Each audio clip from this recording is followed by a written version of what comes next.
live again on YouTube. This is Bullheaded, episode 42. I am here with P. Bush and Zoo. How you guys doing? Oh, doing great, man. Just had this week to soak in the Justin Fields, man. You look at the Bears Instagram. You look at the Bears Instagram, and you wonder who they have drafted. I think every one of their posts in the past week has all been Justin Fields. So yeah. I'm all in, man. I'm all in.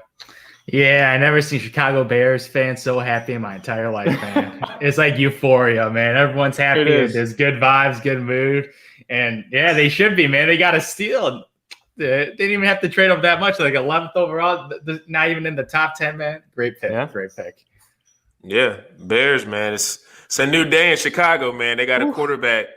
Like I said, I've been following the Bears a little bit, just looking on their feeds. A lot of other teams too, but they definitely been pumping that up, and for good reason, man. I think he's going to bring a lot of good joy to the Bears. So we're going to start with the NFL and talk about draft grades and who we think is, had a really good draft, and maybe some teams that maybe reached on some picks. And I'm going to start with you, P. Bush. I mean, I know where you're going to go with the first one, but tell me who you think is your good and your bad of the draft. Yeah, I mean, I got to shout out the Bears. I mean, we did cover the part of the first round last week, so we all got to see the greatness in Justin Fields being picked. Bears finally got their quarterback, but the big thing for me was the offensive line. I mean, I think Ryan Pace finally realized that if you have a good quarterback, the next thing you got to do is you got to protect the quarterback. And so the next two picks, I mean, they got money's worth, man. The big pick for me was Tevin Jenkins, because he was initially their first round pick. If they had held that number 20 overall pick and hadn't traded up, he was projected to go to them, the tackle out of Oklahoma State. And they somehow were able to get him in the second round. They did make a little trade up to get him, but man, they had him eyed the entire time. We got a stud offensive tackle now. And then the next pick, man, they come out and they get Larry Borum, the offensive tackle out of Mizzou, who ran like a 5-second 40-yard dash as like a 6'6" tackle. So they got two solidified offensive linemen now to go along with Justin Fields, with that running back in David Montgomery. We got Allen Robinson. Man, this offense is looking pretty solid now. This is great. But there's some other good ones too, man. I thought the Lions had a good draft. I think that they needed to protect Jared Goff. They got the best lineman in the draft, as we saw in Penn out of Oregon. And then they built up that defense that has been atrocious since I've been alive, I think. They've been pretty damn bad over the past 20 years defensively. So they're building up that D-line. But there were a lot of teams I thought that had a pretty good draft. Zoo, I know you and I were saying that's one of the better offensive drafts we had seen, at least in the first round, in a couple of years. So which one do you think was the best one for you? Besides the Bears, of course. Oh, yeah. Obviously, the Bears pick. I love that pick. Blew my mind. Made the draft for me. Man, that move was beautiful. But I'm going from the fantasy football perspective. Ah, okay. Because, my thoughts about the rookie running back situation. Because usually there's always one guy that pops off as a rookie. He's usually drafted later on because he's a rookie 4th, 5th rounder. And he turns out to be like a 2nd round, 3rd round value. And I'm looking at the Pittsburgh Steelers, man, with Najee Harris, Alabama running backs, man. They got a nice little resume, man. Derrick Henry, Mark Ingram, there's some fantasy studs every year. So Alabama, that offensive line, the Pittsburgh Steelers, obviously Big Ben. He's past his prime, man. The dude's about to retire too. He's going to follow Phillip Rivers, Eli Manning. Like, they're close. He's so close to retirement. So, like, this man is going to be running the football. They're going to be the team that runs the football, relies on the defense. So I feel like Najee Harris in fantasy football is a beautiful combination. And you know me, I'm going to probably take in fantasy football this year, man. I'm giving a sneak peek. Oh, man. You got to take him. Oh, man. Dude, I can't take him too early because he's a rookie. But, man, I got him on my list, man. Yeah. And James Conner, like I said, he's just not that good, man. He just had one nice season because he was back at Le'Veon Bell. They have a good offensive line, good offense. And he just got some easy yards. Like, it happens every year.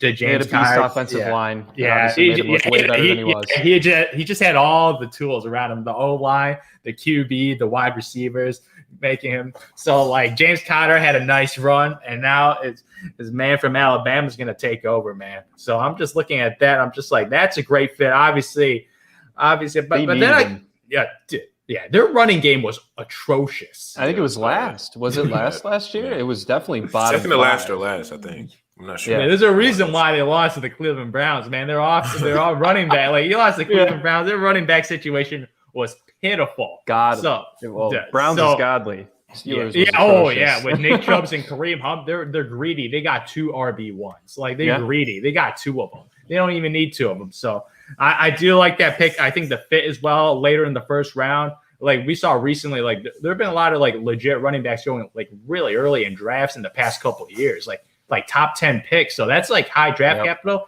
And if he turns out to be a stud, a later round in the first round pick, that's some pretty good value for him. Yeah. I mean, the other one for me, I mean, the Broncos. I mean, I liked the Javonte Williams pick out of UNC. You're talking another running back. They got him in the second round. I think he's going to be pretty damn good, especially for, they've had solid backfields with Phillip Lindsay and Melvin Gordon, but it just hasn't been consistent. And, so bringing in a young guy to kind of either, light a fire underneath the Melvin Gordon, and Phillip Lindsay aspect. I mean, that'd be great for the Broncos, but look, they had a solid draft, man. Patrick Surtain is going to be a monster cornerback. Mm-hmm.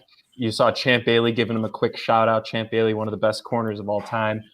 He was a Madden staple back in the day for me when I used to draft my teams. And if he's getting high praise from Champ Bailey, that he's going to be a hell of a player. But look, man, classic Vic Fangio, ex-Bears D coordinator. He loves to build up his defense. I think they would have liked to have picked a quarterback. And honestly, I'm a little surprised that they passed on Fields. I mean, they held the 9th pick. I was shocked. I think maybe they were a little too confident that they might be able to pull off that Aaron Rodgers trade somehow, some way. But, we didn't see that draft night.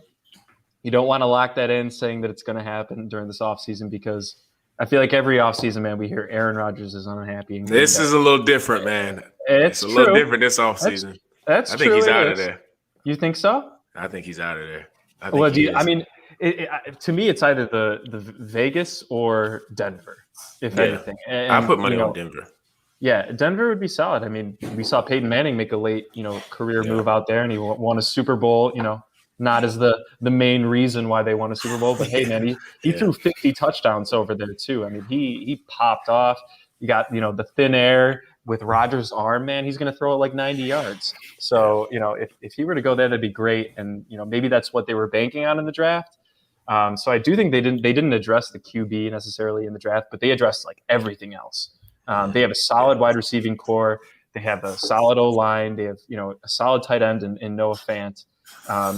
Decent running game, not the best, but their defense, man, is going to be something to be reckoned with. And I think a lot of teams, they know that, hey, man, they got to find a way to stop Mahomes. What's the best way to do it? Get the best shutdown corner in the draft. You got to shut down Tyreek Hill. You got to shut down the quick guys on the Raiders. It'll be interesting to see how this team plays out because they're just the definition of a 5-11 to 6-10 team every single year, and they're just trying to dig themselves out of that hole. So I thought they did pretty well. Man, we're going from positives to negatives, though, man. Obviously, the Jacksonville Jaguars got Trevor Lawrence, so that's an easy pick. That's a freebie. Even I could have drafted that dude. No talent involved. But I'm looking at their next pick. Yeah, a running back, Travis Etienne. Right? I look at this running back. I'm like, James Robinson was good last year.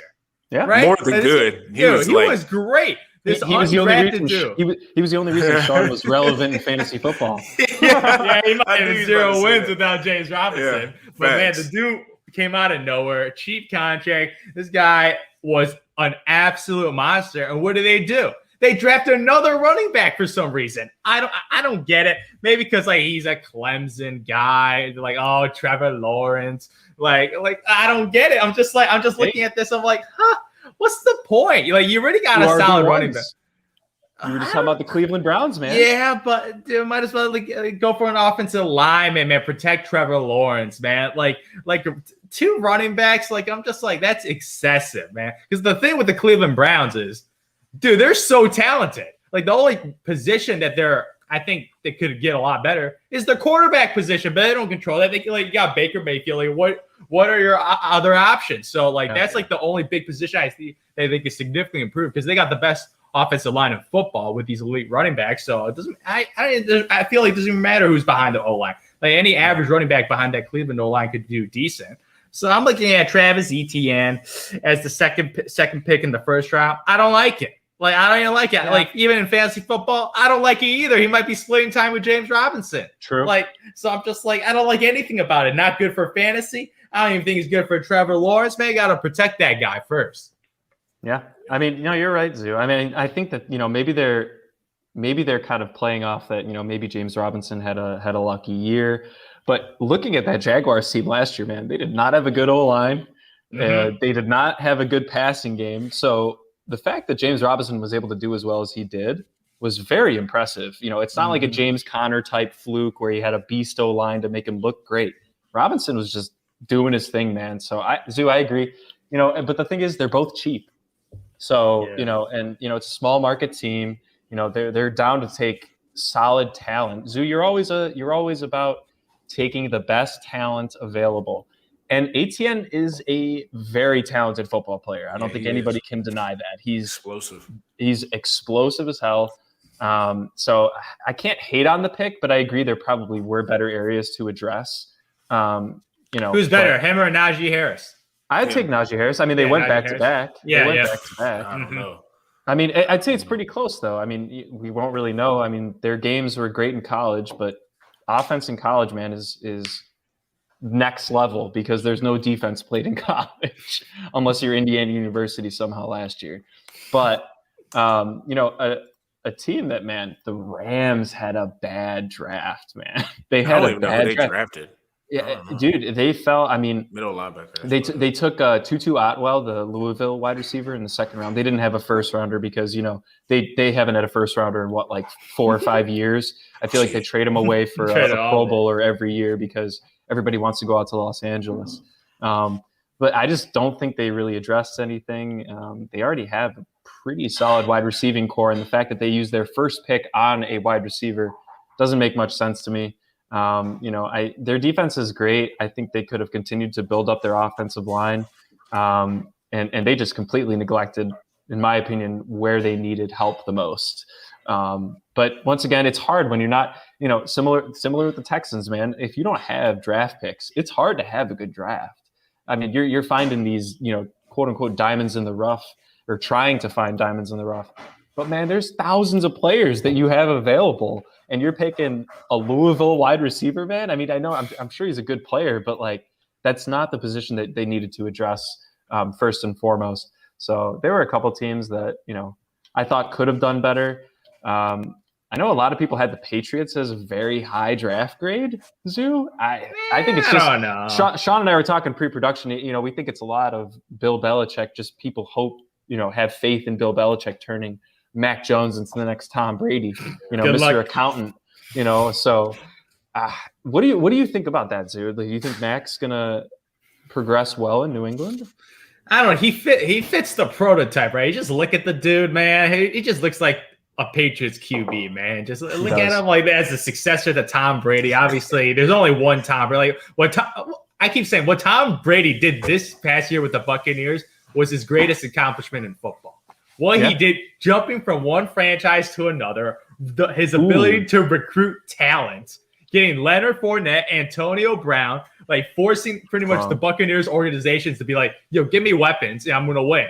And he got weapons and he won. And in the regular season, it wasn't a cakewalk, right? Because he was not in one of the worst divisions ever. Because historically, man, his AFC divisions, man, like you got the Jets, like you got the Dolphins, like the Bills when they were bad. Historically, these teams all had terrible quarterbacks. So you just got 3-6 wins every year. You get a first round bye, and then you just win the championship. You win a couple games, you make the Super Bowl. So his path was so much easier. And what he did this year, his path was hard. Like he had to beat some good teams to get it in. It was in the wild card game. So like Drew his Brees path, is getting the best of them too. Yeah. Oh, definitely. So his path and what he pulled off, and after witnessing that was some GOAT-like performance. Even though against the Green Bay Packers, he threw those picks, man. It just A-Rod wasn't able to cash in those freaking picks. Still pissed off about that, man. A-Rod played like complete garbage. But Mac Jones, I don't believe in multiple miracles, man. You had one miracle in Tom Brady. Ain't happening again, man. Ain't happening again. Like I mean, he's a first rounder. Oh, man. He looking like the boss, man. I'm saying it, man. He looking like out of the QBs. He looking like the boss, even though he fits the prototype. Zach Wilson. Zach. Okay, the Jets, that's just an accident waiting to happen. Everything about the Jets organization, Sam Darnold, Mark Sanchez, man, all these high QB picks, man. Oh, my Lord. Like, the Mark Sanchez on ESPN because he's such a bad quarterback, man. Like, I can't even think that dude's an analyst. No one could take him seriously because you remember Stephen A. Smith calling the butt fumble, man. No one could take the dude seriously. Surprised he got a job on television. But like after those QB situation, Zach Wilson, like people said, man, the guy looks like a young kid, man. Doesn't look like a mature QB, so you can't really take the dude seriously. So we'll see if he's any good, but he'll need a lot of help. But they drafted good offensive linemen, so hopefully they can resolve that situation. Because if he got no O-line, like his weapons are pretty doo-doo. Like who's his best receiver? Like Jamison Crowder, man. He's like 5'9", 5'10". Man, do you know what he would go in fantasy football? Undrafted. Undrafted. Yeah, only because Zach Wilson's quarterback. Yeah, I mean, dude, look, Crowder's not bad. He just has no help whatsoever with somebody trying to get him the ball. I mean, Sam Darnold, and now he's got a new quarterback in Zach Wilson. Honestly, what it really comes down to is Zach Wilson's got some talent, but is the Jets offense even going to be competent enough to provide him with plays that will allow him to thrive? I don't believe that. I don't see that happening. Yeah. At least right off the bat, I don't see that happening. It might take him a while. It could be a bust back to back for, a bust in Jets terms, right? Sam Darnold could end up playing well in Carolina, but in Jets team play, their last quarterback kind of busted for them, and this next one could too. So they're a sorry franchise, and I hate to say it, but man, if the Bears hadn't drafted Justin Fields, I would have put them in a very similar category of the Jets for the next 10-year projection. But that didn't happen, and I'm a happy man. So solid draft overall, I will say, though. It was an entertaining one. Yeah, they better be right about Sam Darnold because they had a chance to take Justin Fields, but they bet big on Sam Darnold. So let's see if it pays off because you can look real smart or real dumb, man. That's why I love. That's why I love the game to see what happens. Yeah, I think two teams that had. I don't know if their draft was like completely great, but I think the Chargers did really well getting Slater in the first round to protect Herbert. I think that's going to solidify their line. I like Asante in the second round. It's just I feel like Chargers always have really good DBs, so that was a really good pickup. The Ravens, I would love the Rashad Bateman pick because it gives Lamar at least an option of a guy. You think he's a wide receiver one?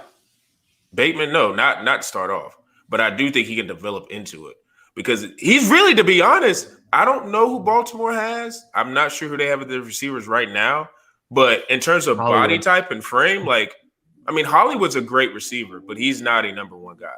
No. He's a guy that needs to bounce off for number two or number one. So he's if I think he could be unleashed even more if he was had a number one guy. And I've been bullish on Bateman. I like him a lot. He runs routes really well to be 6'2". I don't know if that's his official height, but he's in that range. So I like his route running a lot. And I also like that they got a guard from Georgia, huge guard.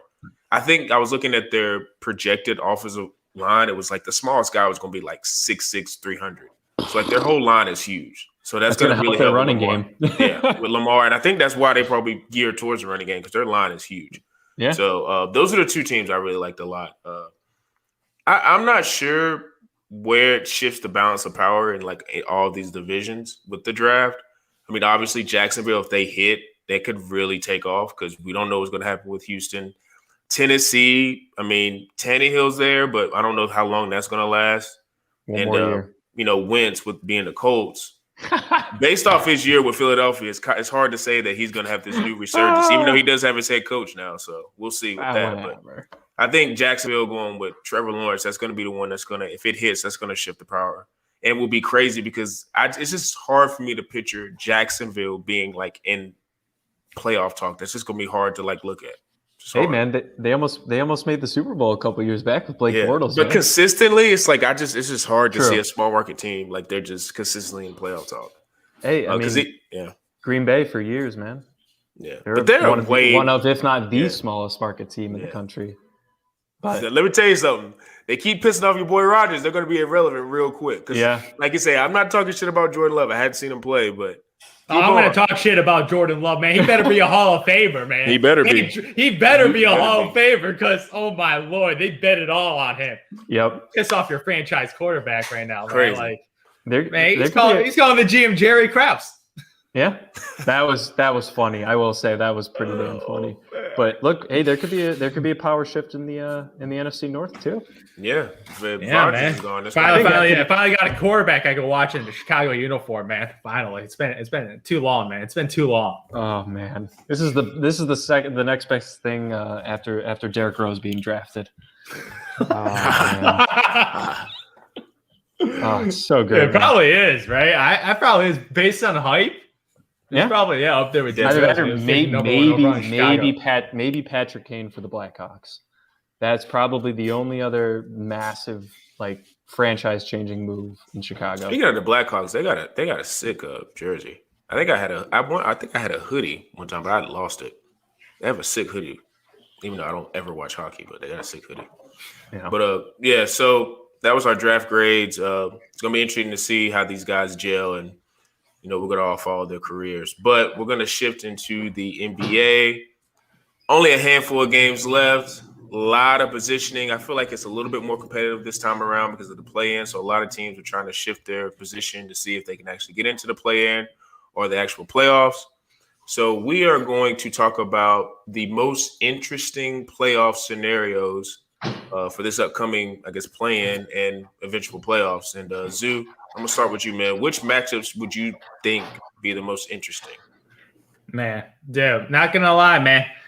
First round in the West is spicy, man. It is nice, man, especially in the West, because right now, Lakers are injured. They are vulnerable of losing in the first round. I said it, in the first round, LeBron James' team could lose in the first round because he doesn't look right, man. LeBron James putting up 16 points. Man, they ain't the king. The king sprained his ankle, and he looks like an old man now. I don't know what happened. He legit regressed a couple of years with that ankle injury. And he had, and after trying to come back, trying to come back, and then he's like, oh, I felt like a tweak in it. He felt pain. I was just like, that's not good. Anthony Davis, my thoughts about Anthony Davis. He's a great talent, but not a leader, not an alpha. No. He's Robin, man. He's Robin. He got Batman talent, but Robin mentality. He can't carry a franchise. So right now, the Lakers they are so close to being the play-in tournament. Yep. And you know what can happen in a play-in tournament? You lose 2 games, you out, man. You're not even in the playoffs. And I see LeBron complaining about it. Shut up, LeBron. Shut up. He loved it last year. Man, he complained about it now because you're in the 6th seed, man. That's why. You thinking you're gonna be a top 3 seed, and you see right now you're with the Portland Trailblazers, man. You're fighting with the Portland Trailblazers, a team that has been injured all year. Dame Dalla and him are going to be fighting right now. They're within half a game up there with the Dallas Mavericks too. So that's going to be really, really interesting. Because right now, your match could be playing against the Memphis Grizzlies or the Golden State Warriors in the play-in tournament. And my God, imagine a one-game elimination type game between the Los Angeles Lakers and the Golden State Warriors. That will be beautiful to watch. That will be beautiful to watch. The Lakers are injured. Steph Curry playing like a basketball god right now, even though the rest of the team is pretty sad. It's a pretty sad roster outside of Steph Curry. But one game, he just got to be going for 4 to 5 to win the game. All out, man. Yeah. Go full energy. It's a one-game elimination series. It's not a 7-game series. So all you got to do is win one game. So this is when anything is possible right now. The worst team could have an upset because it's March Madness, elimination style game, which, man, I love it. I love it, man. It emphasizes the regular season more because this makes it way better because now top 6 teams make the playoffs automatically. That makes sense. When you had 8 teams, more than 50% of teams made the playoffs, man. If you look at MLB, you look at the NFL, it's not top 50% automatically plays playoff. It's more selective. So I think it values the regular season more and makes the middle more competitive, so more team has the opportunity of making it. less tanking, which is good for the NBA. So, like, I just see this play-in tournament as real nice. So, obviously, the Lakers and even the Portland Trailblazers versus Golden State Warriors, that's nice. John Moran again, maybe against the Trailblazers again. So, all these elite superstar point guard matchups, man, in the West, oh, my Lord, man. It's going to be beautiful to watch, especially these one-game elimination game. Obviously, I want the Spurs to lose because I don't want to watch Spurs basketball. Hopefully, Golden State or Portland Trailblazers wins, depending on the matchup. But I'm done with the Spurs. Nobody cares about the Spurs. But yeah, the West is nice. In the first round, too, 1-8 seed, like Utah Jazz, maybe against the Golden State Warriors. That's going to be fun. Man, Phoenix Suns against maybe – the Dallas Mavericks, Los Angeles Lakers, these first-round matchups. And this can happen in the first round. LA Clippers, Los Angeles Lakers might happen in the first round. 3-6 matchup. That would be crazy. Right? That would be amazing. Hopefully everyone's healthy, so there's going to be no excuses after the losers because I don't want to see injured superstars. But if they're both healthy, that will be like the greatest first-round matchup in NBA history. Yeah. I mean, and it all comes down to the only reason that would come into play is because of injuries. So, I mean, the only reason the Lakers are even in this situation is because of the injuries, as you said, Zoo. The one I'm eyeing, and this is kind of what I'm hoping plays out, is I hope that the Blazers take over that Lakers 6th seed and the Lakers drop to 7. Because let me tell you something. I think that the Grizzlies in one game, Grizzlies could outplay the Lakers defensively. Dude, all right. Let me put it to you this way. They're jar buzz. They're jar buzz. I can see Steph, but I can't see it with the Grizzlies. Give me one playoff series where LeBron has played well in game 1. But it's different. It'd be game 7. He always plays well in game 7. No, but that's it's not game 7. It's not a game 1. Boys, LeBron's first game in the playoffs almost every single year is slow, if not his second game as well. So that's why he doesn't want to play it. One is, yes, he's in the situation where he'll have to play in the play-in, but he also knows that he likes to get warmed up. He likes to get warmed up, especially coming off an injury as well. I think any one of the teams besides the Spurs, whoever told, like if the Lakers were to drop in that play-in, I think the other two teams could beat the Lakers in one game. Now, obviously, the Lakers would have a chance to redeem themselves, and they'd get the 8th seed, and they probably would. I don't doubt that. Yeah. But I think that the Grizzlies are a harder team to play against than a lot of people think. Especially, they have nothing to lose, man. They're young. They just make everybody's life hard. I think that'd be a hell of a matchup. But I'd also love to see Ja versus Dame. I think that'd be a great rematch from last year. Rematch, play in again. But Zoo, I'm gonna pivot to the Eastern Conference actually for a great first round matchup of two teams that are on the rise. As of right now, we're seeing a possible Knicks versus Hawks first round matchup. That's one of the better offensive teams going against arguably the best defensive team in the league. These are young teams that like to get up and run. I'd love to see Trey versus D Rose, John Collins versus Julius Randle. These are some solid matchups that I think Thibodeau could take advantage of. I think the Hawks are less disciplined. They've gotten more disciplined as the season's gone on. Clearly, Nate McMillan. Yeah. Just flipped a switch. That old coach sucks so much, man. He's so bad. Nate McMillan took over and they started winning games immediately. It's actually pretty funny how that happened. It is. So look, I think that'd be a hell of a matchup. I'm not saying that's a series that I could see in the first round going. Of all the series going 7 games, that could be a 7-game series. Just because the Knicks, man, they dominate on the defensive end, but they still have a stud in Julius Randle. Obviously, the Hawks got their stud in Trae Young, rising star in John Collins too. Got Clint Capella. This could be a great matchup overall. But that's in the Eastern Conference, man. I know not as many people care about it. But Zoo, you touched on the West, so I'm gonna stick with the East. I think a 2 versus 7 matchup, if it were to play out this way, the Heat are holding the Brooklyn, Miami, man. I think that'd be great. Jimmy Butler versus KD, man. I like the Heat's chances of forcing 6 or 7 games in that series. I think that the chemistry come playoff time in Brooklyn could cause a little bit of issues. I'm not saying that they're going to just implode right off the bat. But look, man, in playoff crunch time, who are you giving the ball to between those 3 guys in Brooklyn, man? And I bet they're talking about it. I bet they're talking about it. They Like, better I mean, be giving it to James Harden if they want to win. Oh no, better be giving it to James. I'm giving it to KD, man. If in the playoff time, James hasn't carried a team. Come on, man. But I don't know. I feel like it's just they've looked so bad without James lately. Like it's They're different awful with without Kyrie. Yeah, James. they're not They're good. awful They without can't James. facilitate They're or do anything. It's weird. But yeah, but I'm talking more of like you have the game-winning shot. Who are you giving it to? Oh yeah, and if they're all playing on the court, they're gonna do fine. But I think of all the lower seeded teams, Miami easily has the best shot to force their hand a bit more. They have the experience. They've kind of just coasted through this regular season. Miami, I think they've really just they have a chance to get out of the play-in. And the Celtics and them are going back and forth right now. I think they're tied. Yeah, actually. they are. They've been going back and forth for a while. Yeah, but they have the Celtics have the tiebreaker. They each have 6 games left, so that'll be a hell of a fight towards the end there. And obviously that's the biggest cutoff point in the East. Mm-hmm.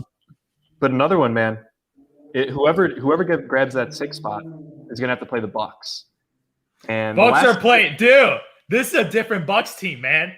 With Drew Holiday at the point guard position, even though the record is worse, the talent level is up and it's way better than the old Bucks teams. Like, you know my thoughts about Eric Bledsoe, one of the worst point guards I ever see. I still can't go over how scary Terry embarrassed his ass and make him look like a bum, man. And he took it personally. And the guy just looked like the biggest scrub ever. And I don't know, the Bucks paid him $17 million. They had to trade him away and a bunch of draft picks to get rid of him, to sell him off to get Drew Holiday. But man, my God, that upgrade at the point guard position, this is a man that's a two-way player. He defends at such a level, he could guard 3 positions, man. He could guard Kevin Durant to Damian Lillard. Like, he's so versatile on defense. He's really smart on defense. Like, his ability to see, like, tendencies and seeing, like, what players like as far as, like, having, like, passing, driving to lane, pick and roll defense. Like, this guy is just a lead on the defensive end. And I feel like his ability can elevate the Bucks this year and might be able to win the East this year. Said because the thing with the Brooklyn Nets is the injury situation, just like the Lakers. Like, KD's in and out of the lineup, Kyrie's in and out of the lineup, James Harden now, who's Iron Man. Like, this dude plays like 80 games every single year. He has like some hamstring injury, and that I feel like that injury, I'm like, it's pretty serious because he re-aggravated it. Like, he was healthy, came in, and he got injured the same game that he came back in. So, like, James Harden being injured, I don't think they can come out of these without James Harden. Like, sure, but so if he doesn't play the entire series, or at least, I think that unless they have to play the Heat in the first round, if they were to be without Harden, let's say like the Hornets were able to pull it off, let's just say, once again, if the Hornets had to play the Heat in one game, man, you got to remember this is one game, right? Anything can happen. Yeah, like we said, it's a March Madness. So if the Hornets were to get in, I'd like the Brooklyn Nets will wipe the floors. Exactly. They beat them. Do you know why I know that? Because the Chicago Bulls are beating the Charlotte Hornets, man. Sure, and the Bulls have been atrocious. A train wreck, man. They got me back on. They got me back on tankathon.com, man. Looking like at the draft odds now, man. 31% as a top 4 pick, man. I'm back on that website. I thought I was done with that website this year, man. We both had faith in them. We did. And then later that, man, we're back in the lottery. The most important day will be the draft lottery night, and I'll be praying. We get a top 4 pick because that'll change our franchise, man. So that's why I think Charlotte is irrelevant. They'll lose to the Chicago Bulls. So if they even make the tournament, they might get swept. I think they'll definitely get swept. Like, it doesn't matter who they play, man. If they play the Brooklyn Nets, they're getting swept. So not too worried about that. But the second round matchups though, because like Brooklyn versus Milwaukee. Yeah. Wow. Tough matchup. Yeah. Wow. And the way Giannis is balled against the Brooklyn Nets specifically, he dropping 49 on Kevin Durant. He hitting 3-pointers somehow, man. Yeah. Like, this dude sucks at threes. He started hitting threes. Like, he outplayed Kevin Durant 2 games in a row. Yeah, like you said, Josu, it's an off season for KD. Let's give him the benefit of the doubt there. with injuries coming in But and out. I'm just saying, Drew Holiday He's just the elevates that He's team an X factor. to that level of, okay, you got like Drew Holiday, even Chris Middleton, he's balling again, 20 points, 5 rebounds, 5 assists as a swing man. He's third option now. He that's the definition of a third option, man. He can't be Robin. He is Alfred, man. Drew Holiday gets the Robin position, and my boy Giannis be Batman. And that dude just got to hit some freaking free throws in the playoffs because he had those mental issues in the playoffs, man. Like he got like robotically, like mechanical looking free throw. Ugly. Don't know what's going on. It's very shifty. Yeah, do you know what it reminded me of? It reminded me of Charles Barkley swinging a golf club when Giannis is shooting damn free throws. Oh my Lord. Like Giannis, I don't know what happened. He had a hitch in his freaking free throw, man. Embarrassing. So if he shoots his free throws like that, I'm out on the Bucks. But if he can shoot like 70% from the free throw line, they legitimately have a shot, especially with the Brooklyn Nets injured. Man, that's going to be very, very interesting because if they beat the Brooklyn Nets and the 76ers and make the finals, that would be very impressive. Like two really solid teams in the NBA. Like I would say they're both, top 5 teams in the NBA. Being 2 top 5 teams and making to the NBA finals, man, mad impressive. And if Giannis pulls it off, man, he's got to go a little higher in my all-time rankings. If he pulls it off, wins a finals MVP and leads this Bucks team through this East with these 2 elite teams. Yeah, I don't think it's going to happen. But if the Brooklyn Nets are injured, which they are right now, they can do it. They'd lose to whoever comes out of the West, though. Let's be honest. I don't know about this year. The Lakers are injured. I'd take the Suns. Everybody's hyping up the Suns, man. People got to realize the Suns have not. They got no experience. They got CP3. Yeah, that's it. And he hadn't even been to the finals. Like this, I think it's a little too early for the Suns. Like CP3 and Jay Crowder. The only way they get to the finals is if the Lakers or Clippers. Like if the Clippers implode or if the Lakers hurt. That's the only way the Suns get to. Yeah, I feel like the Clippers. It might be their opportunity this year. The Clippers this year if they stay healthy. Like the Lakers are injured. You get an injured LeBron James and AD in the first round. Boom, easy dub. And then you got to beat the Utah Jazz or the Phoenix Suns. That is not daunting at all. Who would you pick? The Suns or Utah? That is super tough. But I don't know who I would pick. Playoffs, I'd take the Jazz probably. You take the Jazz? Now that I think about it. They blew that 3-1 lead, but they are back with the vengeance, redemption, that extra chip. Man, I might have to say the Jazz. I actually have to agree because Donovan Mitchell's a superstar. Like this dude legit puts up 30 points in the playoffs past couple of years. So he steps up in the playoffs. They got an unreal defense. Obviously, Rudy Gobert being the anchor of the defense. They got shooters everywhere. But the problem is with the Jazz, like who's the second ball handler? Like Mike Conley, so average. Playoff experience, man. He does have playoff experience. He does. He had that 1 year with the Memphis Grizzlies. He was balling. He was like dropping floaters, hitting clutch mid-range jumpers. Yeah. But if Mike Conley's your second ball handler and second scorer, that's a little iffy. But like Chris Paul and like Devin Booker, they both might make All NBA this year. Yeah. They probably both will. Like it's really close. I think CP3 is a lock to make All NBA because going from one franchise to another, that impact, he's making All NBA. Devin Booker might squeeze in as All NBA third team. So if you have 2 All NBA guys, you got the 2 superstars you need to try to win a championship. But DeAndre Ayton, no. They got a chance to draft Luka Doncic. No, I give him some bail. Nobody knew Luka was gonna be doing this, bro. I don't know. I remember there were people hyping up saying he was the next European superstar. I slept on him because I saw him like the next Hedo Turkoglu, but the Dallas Mavericks saw him as like the next Larry Bird. So look at that, man. Wow, that set the franchise back. That would have been nasty with Book, right? Luka Doncic, Devin Booker, CP3. Yeah. Oh, I mean that's a championship team. Zoo, but I mean, look, they have 2 primary scorers, like you said, in CP3 and Devin Booker. He's averaging 15 and 11 on 62% shooting.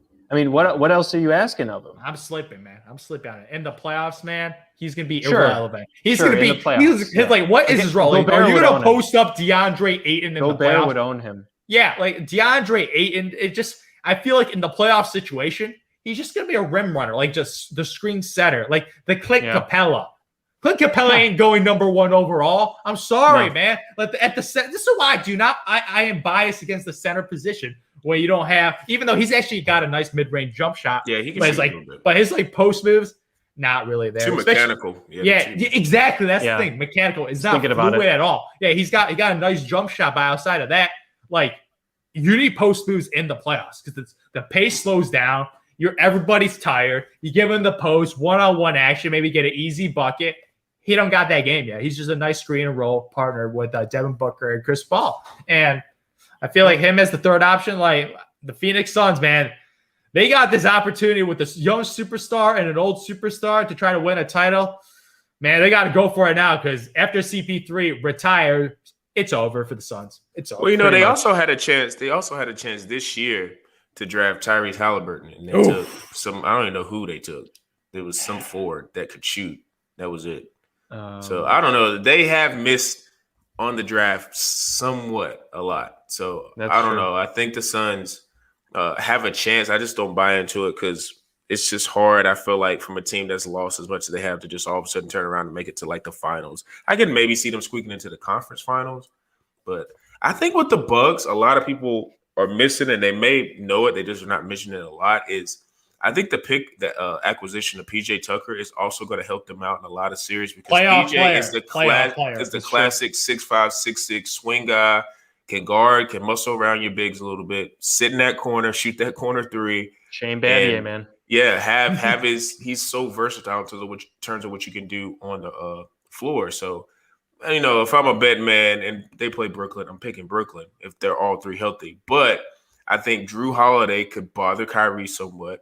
And then PJ could just get on KD's nerves. Yep. Just get on his nerves. He's not going to stop KD because nobody can stop KD. But he can get on his nerves. And if he gets under his skin a little bit for a couple of possessions, he's done his job. So but if that happens, then it all has to kind of boil down on Giannis taking it home because then, Chris Middleton's going to give you 20 most game series. So you're going to get that from him. So it all depends on Giannis. And I know he was making threes in the second game against Brooklyn. I got to see that in the playoffs because I just don't think there's a scenario where Giannis is draining threes. Yeah, I don't see it.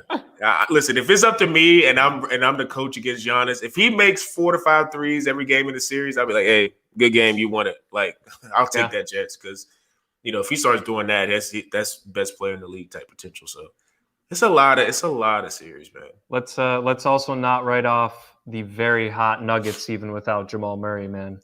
MPJ has stepped up. MPJ is balling. He's a monster. We took Wendell Carter Jr. over this dude, man. Yeah. So obvious. But listen, though. He was called the light-skinned Kevin Durant. I didn't give a damn. He had a back injury. Those are you 50, can't, man. Man. Do you know where Wendell is? In Orlando. Oh yeah, I wouldn't have picked. He's not even on the team anymore, man. I'm just saying, you gotta pick guys with high upside, man. Even if he busts, I can live with it. Wendell Carter, best case scenario, was Al Horford. Do you know what Al Horford's doing? Sitting on the bench and getting paid $20+ million for OKC Thunder. Yeah. And he's also like 37. He's stealing, man. Highway robbery, robbing pretty much Oklahoma City GDP is Al Horford's contract, man. Ridiculous, man. Ridiculous. He's just sitting on a bench in a suit, man. Oh my Lord, that dude's rock. Oh, Oklahoma Boston. City's GDP, man. That was great. Boston Celtics paid the man. Dude, the 76er paid the man $100 million. Oh, it hurts, man. Bunch of idiots back in Philly, man. They paid him $100 million, man. Yeah, for an old center. Yeah, I mean, dude, this playoffs is going to be interesting as hell because these last six or seven games are crucial to really the seeding. Like we don't know, we have no idea until where everything's gonna. Yeah. Exactly, we won't know until May 14th, May 15th, pretty much. So, it's gonna be a hell of a tournament. NBA's gonna be exciting, man. Dude, finally, play-in tournament. We can actually lottery playoffs. Oh, we actually get to deliberate on which team's making the finals this year. We don't know. It's Cavs, Warriors. It's actually not obvious anymore, man. I'm looking at that with the injury thing in this play-in tournament. Wow, it's as balanced as I can remember. Adam Silver is in LeBron's head, man. Dude, Dude, do you know why he's complaining? Because he's scared, man. He's scared. For the first time in his career. Dude, legitimate. Like, if this dude misses the playoffs because of the play-in tournament, embarrassing. Embarrassing. No, it's not embarrassing for him. Yes, it is. No, he's not. It's not embarrassing. No, dude. If LeBron James in Game 7, Sean, it'll be only because he embarrassing complained about like, it. Only because he complained about it. But if you follow LeBron's career, like people take that so serious, but I think it's because LeBron. But LeBron contradicts himself every year. Oh, he does it every year. Man. So it's like, when I read that, I was like, LeBron, like it's because, like you said, he's embarrassed because like he's pissed that he's gonna have to, like, it's not benefiting him. Because like you say, when he did it last year when he was winning the finals, it's like, oh yeah, the player who cares about it? Because you never envisioned at that time he wasn't hurt. So he didn't envision he's ever going to be in a scenario where he's like going to be in a play-in. So it's like, but LeBron, I mean, if you follow his career, like I follow his whole career, he contradicts himself all the time. I just think he gets so much like attention because it's LeBron. So I just, of course he's pissed off. He's got to be in a play-in. Yeah, of course he's pissed off. He's going to be in a play-in. That's why he's like, he don't like it anymore. And like, who else did that? Luka did it too. And now look, Luka looks like he's not going to be in a play-in. That's true. Yeah, they're both. It's not a coincidence. There. It's not a coincidence those two guys said it because they're both half a game out and Dame Dollar is knocking on the door. Like it is not a coincidence. Yeah, it's not a coincidence. The two guys who complain are half a game out.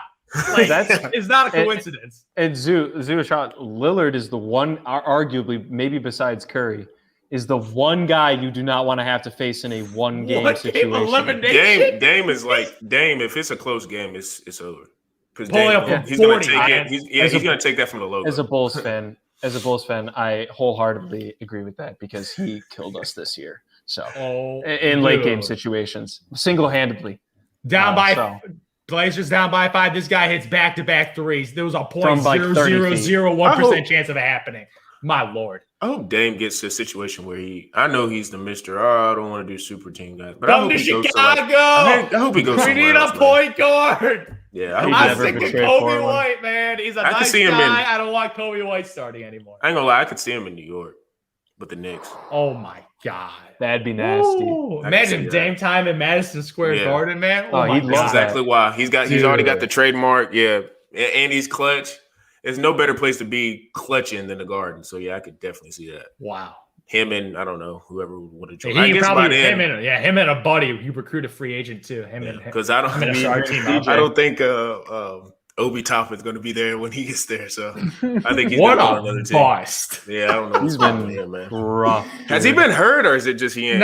He's been a scrub. 4 points. That's crazy. It's like everyone on New York is like having one of the best seasons except for Obi. Oh yeah, Obi Toppin and Kevin Knox. Woo! Yeah. He turned out bad. Didn't see that coming. Barrett would be, I guess, a good. Oh, it could be I don't know what year Dame is in terms of contract wise, but him and Zion and maybe Barrett, that'd be a nice little trio. I could see it because I could definitely see Zion. They have to give up Randall, obviously. Yeah, they would give up Randall. Yeah, I would too. Randall's lightweight he's been a top 5 MVP guy. Lightweight. Oh, I don't know. The Knicks, man. He's been carried. Like, all right, if you think about it, I don't know about that, man. Him and Chris Paul has made the biggest impacts on their team this year. And Chris Paul's an MVP candidate. But for me, I'd argue that Thibodeau has actually had a bigger impact than Julius Randle on the Knicks. Mm-hmm. But Randall's a monster. Of the year. And Randall's going to get most improved by far. I mean, he's he's lock for that. He is a lock for most improved. I can't think of anybody else. No, I don't think there's. I mean, but it's not even if there was somebody that came back and averaging like 18 a game or something like that. Nah, man. Randall's, like you said, as looking at a player specific. But if you're looking at the overall team, dude, Thibodeau comes in because Randall was there, man, and. Thibodeau comes in. Thibodeau, man. They didn't do anything was the one variable that changed. He came in and was the one that lit the fire underneath Randall because he saw that Randall had potential. Nobody just had pushed him yet. And boom. And then it just clicked. And they love playing with each other, man. And they bring in D Rose. I mean, I think the Knicks could force they could force a little bit of trouble in the East. That would be, I don't know where the Knicks are in the standings, but like if that could ever be Brooklyn and New York in the first, second, whatever round, I would just love to. I mean, it won't happen. They'll probably get the capacity to like 25, 30%. But man, a New York battle. Like, I'm not picking the Knicks, but just they would bother the Nets because it's just the whole hype of, and don't let New York get one team is one all game. finesse and skill. Yeah. And being the hard. I said one guy's like he's off with KD, man. I don't know what they're doing. Like they chilling, and you got the Knicks grinding. So exact opposite in culture right now.